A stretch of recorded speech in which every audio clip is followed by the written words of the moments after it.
So, on top of that, I'm also a member of this support group for speakers that haven't been able to give a talk in person in the last 2 years. It's great to speak finally not in front of a Zoom screen, but in front of a crowd, and we hope we will entertain you or make you interested in our latest research. This is a joint work with Lorenzo. Lorenzo Invidia holds a master degree in cybersecurity from my institution, Sapienza University of Rome. He is really passionate about Windows internals and reverse engineering topics, and he is currently a junior researcher at Memento Labs. While me, I work on malware is probably my favorite topic. I work also in other software and system security area. Fuzzing is one of them. Compiler-based mitigations and analysis for a few software security settings. But today the topic is malware, in particular how to get around the defenses that you can obtain on an end machine by having a state-of-the-art antivirus or endpoint detection and response solution. So those kind of security solutions, they should help you the moment that you have an untrusted piece of software that lands on your machine and you have to, the user wants to execute it. So when you're dealing with a threat and it's a known threat, something that you've seen before, your security vendor has seen before, what normally happens is that the product can run a bunch of, try to match it against some static signatures. If this program resembles some threat that you already know, you will just your static signature will be fine. But when this is not the case, and especially with the new threat, your only resource is really carrying a behavioral analysis. By behavioral, I mean that you start monitoring this program. You keep this program on a tight leash maybe at first, and you monitor specific events like the way that interacts with the file system, with the Windows registry, network connection, stuff like that. And you try to see if any of those actions, when you analyze the sequence of events that take place, they match some known patterns that is typically malicious. So we can consider this some sort of dynamic signature. The moment that a dynamic signature is met, you raise an alert. Well, let's talk a little bit more about behavioral. So what you do, I was saying before that initially you keep it on a tight leash. By that I mean that in the early stages you can actually interpose on the execution on pretty much any API. You can check the results and see what's going to happen next. You can deny some operations, but this is very, very expensive to do. So at some point you have to let this program go. You still keep an eye on it, so you will be still monitoring selected kinds of events, like I was saying before, the file system, the network, and you do so by using user space hooks. So you are intercepting the execution of some functions using typically trampolines in user space, and for file system you can use also mini filters in your kernel. And you do this kind of monitoring on a per process basis pretty much. And from time to time you can still kick in the execution, carry an in-memory inspection, so you look at the contents of the process address space. But the issue here, the catch, is that you do this on one process at a time. So there's one line of research that we call distributed malware that tries to get around behavioral detection like that. So I'm going to borrow a nice analogy that is from a recent work in the area. They mentioned this novel, The Naked Sun, where you have robots, and those robots, there's a law that prohibits them from hurting humans. So a robot cannot deliberately carry an action that will harm a human being. But what they do is essentially they start cooperating, where no single robot will carry a task that is obviously against human. But if you take the aggregate of all those actions, you actually end up with someone being killed. And that's the story with distributed malware. So you take multiple cooperating entities, everyone will carry tasks that they will not spook your AV or EDR. But in the end, you will be carrying a distributed malicious computation. So it seems that the problem is solved. From a design perspective it is, but in practice you end up with the current solutions that are kind of an easy prey of state-of-the-art AV and EDR products. So there's one line of research that say, okay, we should just create a number of processes in the machine Those processes, they should be benign looking, and they should carry the payload. Problem is that recent work still uses something like 20 processes, creates 20 processes that try to behave nicely, but it's still a big number that you have to introduce in a system. Plus, the moment that you try to attempt correlation between these processes, it's a bit difficult. You cannot say, okay, I'm going to spoof my parent process. That won't get you far. A much better approach, in my opinion, which, by the way, was pioneered by someone who is in the audience, is to abuse the processes that you already have in your machine. So you have applications that are long-running, ideally, and they do benign stuff. So what you can do is you can try to inject code in these applications, and your malicious actions will be interleaved with other events. And it will be so diluted that you won't be able to see what's going on. Problem of code injection is that, I mean, in the end, you have to write executable memory. So you will be either allocating or modifying existing executable memory. And the current approaches, they work on existing payloads. So to support, you take a standalone malware sample and you want to retrofit this to work in a distributed fashion.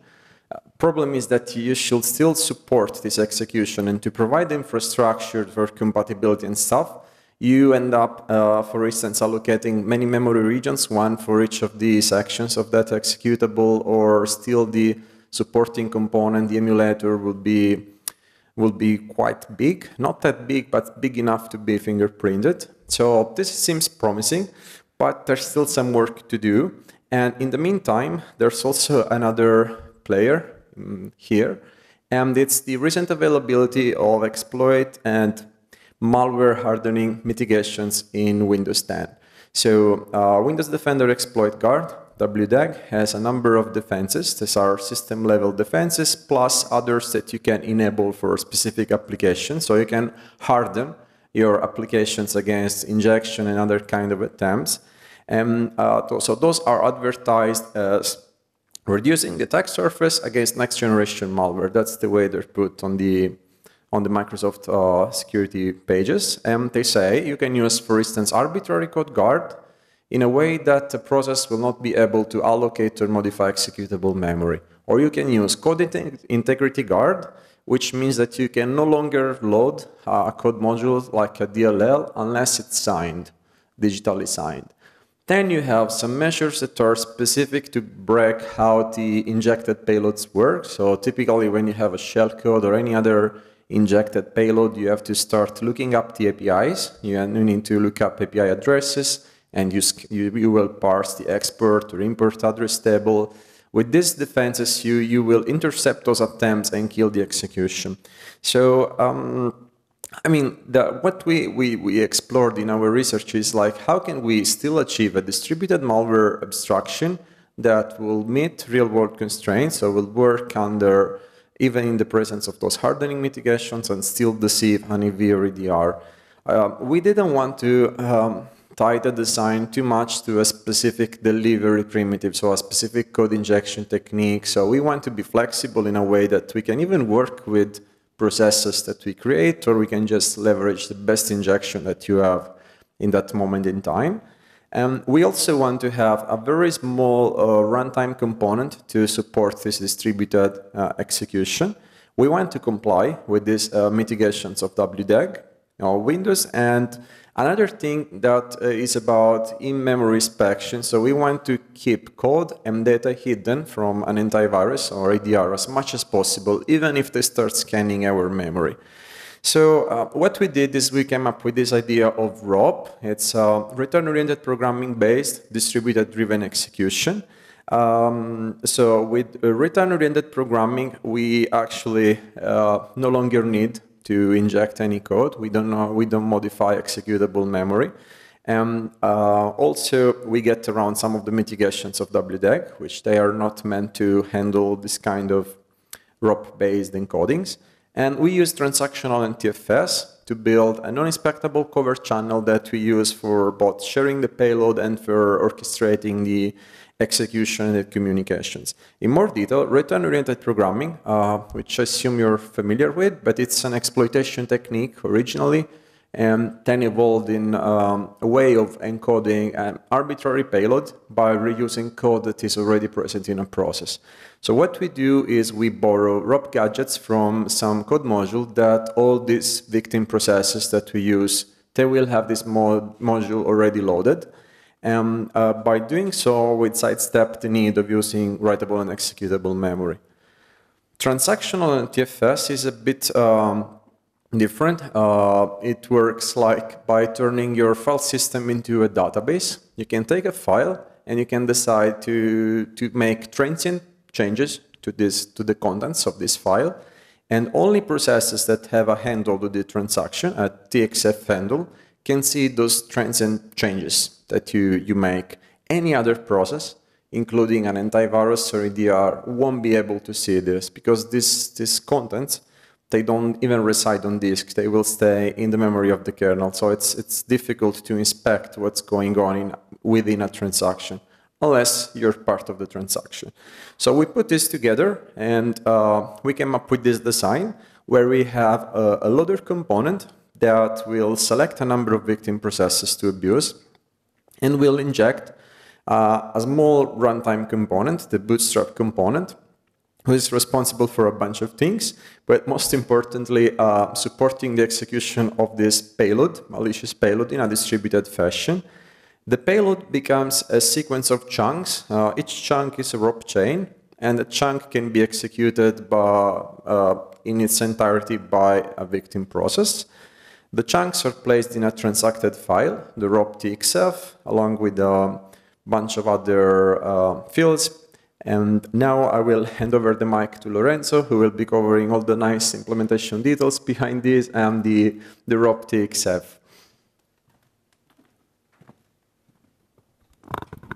So thank you, Daniele. Now let's see the details of our architecture. So we will start from the loader component, and the component is in charge of selecting the victim processes.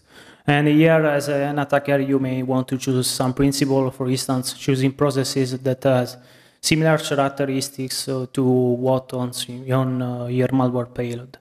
So the other task of this component is to create or open an existing file in a transaction, erase its content, and add your content along with chains and metadata you need. And then you duplicate basically the transaction handle to the victims, so to allow them access to the file. And last task of the loader is to inject the bootstrap component to the victim.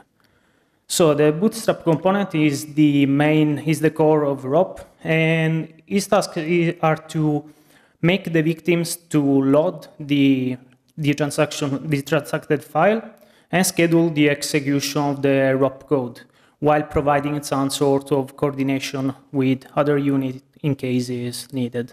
And last task is to solve the API. So considering the ROP TXF file, this file is shared among the victim, and here is where our payload will reside. And this payload is basically organized in chunks, and these chunks are executed in turn from the victim you want to select. And in this file is also contained the program memory, so heap, global, variables, and handles. And these files also contain basically an header where we hold the past executor and the next block to execute. So this design brings us some advantages. We don't need to allocate or modify executable memory. We just have one single shared medium for both code and data. And so now we can comply with the two mitigation of WDAG, arbitrary code guard, and code integrity guard.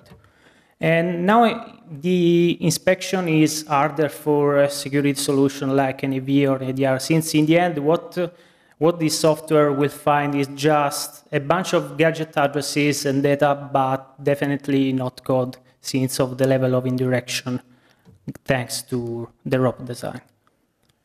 So concerning the execution, we designed two execution modes. The first is we called continuous, where basically any victim can execute any chunk in any order, but here an explicit coordination is needed.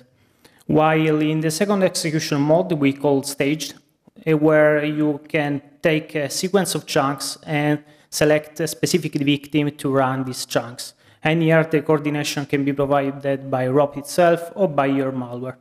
For instance, this scenario is adapted for the need, for instance, in a download and execute scenario, you may want to select a browser to perform the downloading part while delegating the execution part to another process.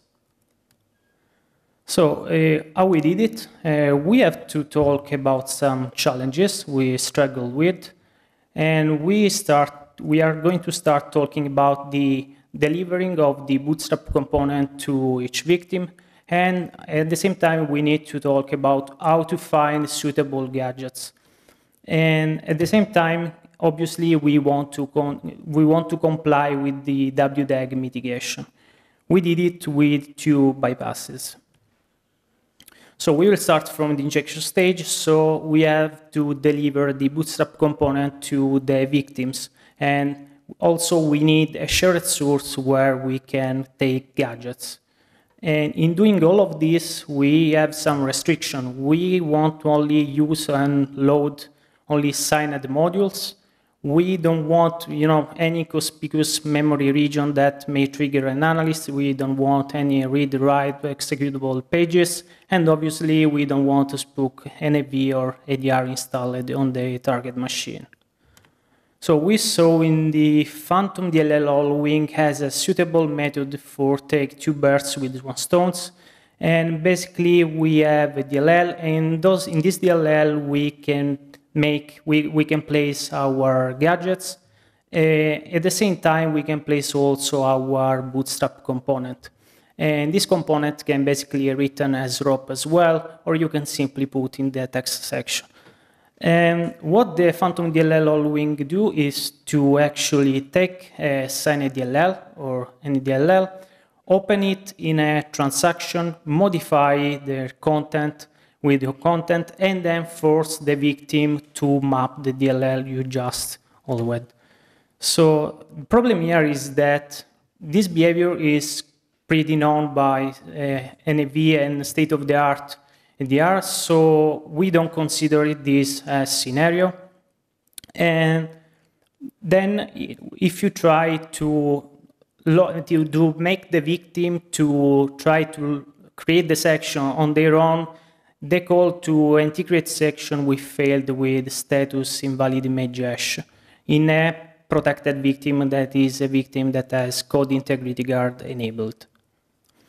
So how to do then? Well, our bypass will look like this. We still open a signed module in a transaction, and we modify the content with our content. So we create section from the loader, and then we duplicate the handle, the transaction handle along with the needed handles to the victims, and we basically inject a ROP chain on the victim step.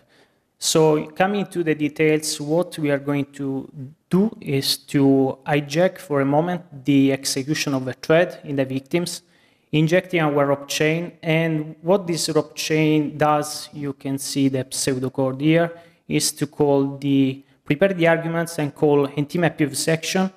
So upon the return, we basically parse the return parameter, and then we have the section base for which we add the entry point of the payload. And the trick here is that when the bootstrap component starts executing, it just creates an internal thread and returns immediately, so that the ROP chain will take over again and call the ntcontinue to restore the execution we just hijacked. So doing this brings us some benefits. We can actually make the victim to spawn the payload with an internal thread, and there is no need of creating a remote thread.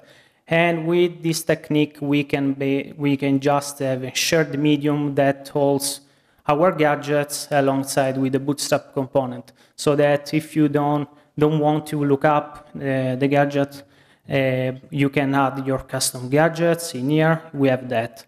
So this bypass is just an implementation shortcut, but ROP can actually work with other injection techniques. So we just addressed the first two challenges. Now, obviously, we want to comply also with the WDEG mitigation. And our chunks are ROP-based, so we have to comply, otherwise evade those mitigation. And these mitigation basically are the stack pivot, which basically validate if a monitored NUCAD API call is happening from the native stack of the application, while color check and SIMEXEC basically works in the same manner. They basically validate the calling site and the return site. So for the stack pivot, we simply make the call from the native stack. We basically load the argument from the call, and upon the return, we jump back to our ROP chain. So concerning instead the color check and SIMEXEC, there are some options, some documented options. You can use some techniques like the rite of passage, that is techniques presented at DEF CON some years ago, or you can use some custom long gadgets that breaks the analysis. Or last option is to actually call the UCAD API from the text section of the Holloway DLL. We noticed that at least in Windows 10, the WDEG totally ignores the NT-MAPUV section that we use in our first bypass. So, I mean, writing ROP code may be funny, but we desired some automation, otherwise this doesn't scale. So there are some tools that are meant for exploit, but they don't suit well the ROP programming. So what we did is to actually use a standard Microsoft Visual C compiler, turning out some optimization and canary checks, and basically we obtain an output that is similar to a shellcode as a simplified design. Then we don't want to ruin the stack since we have the chain. So we are going to promote all stack variables to global variables, and these global variables will become part of a single big data structure that you can access. So when you need some variables, you can calculate the displacement from the start address of this structure. So we obtained a simplified output for which we can look up some basic blocks, and these blocks will become our chunks built with suitable gadget that you want to look up or borrow from the ones we can put in our DLL. The future work is to use a recently available tool that is Raindrop for fully automatic ROP binary rewriting. There are some fixes to do, like supporting portable executable since it's for Linux, but it's very promising.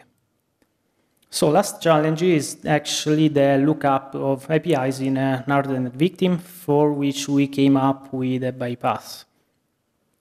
So the API are needed both in the bootstrap component and in your chunks. You want to let your malware use any sort of APIs, So what you do then is you can actually use the get proc address, but this may be hooked by security solutions, so we don't consider it as an option. Another possibility is to actually bring in the API addresses from the loader, but I mean, this is suspicious and you will give away a lot of information.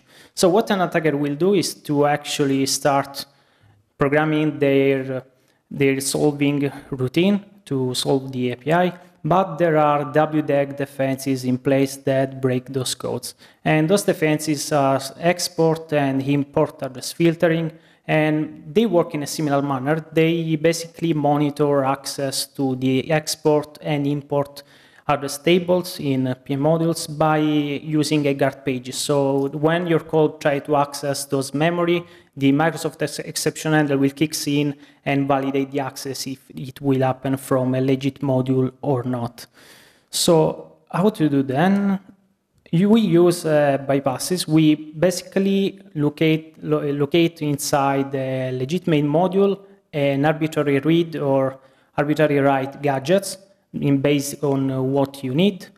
And we use these gadgets in our read primitive or write primitive, so that when the exception handler kicks in, we'll validate the access since the memory, when with the reference memory, the code will be happening from the legitimate mode. For instance, in the slide, there is a gadget from kernel 32. And now let's back to Daniela.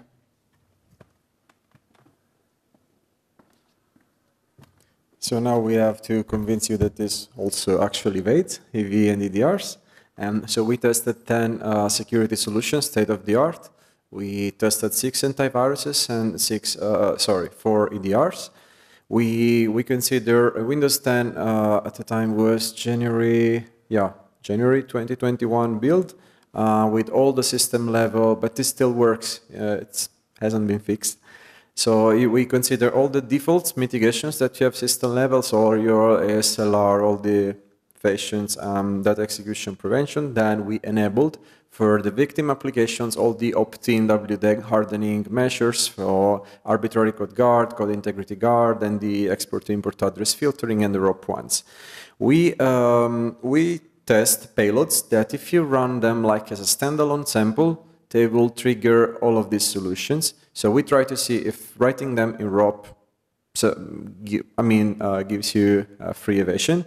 And we also run a comparison with a state-of-the-art solution that uses injection technique, traditional injection techniques for achieving a distributed execution.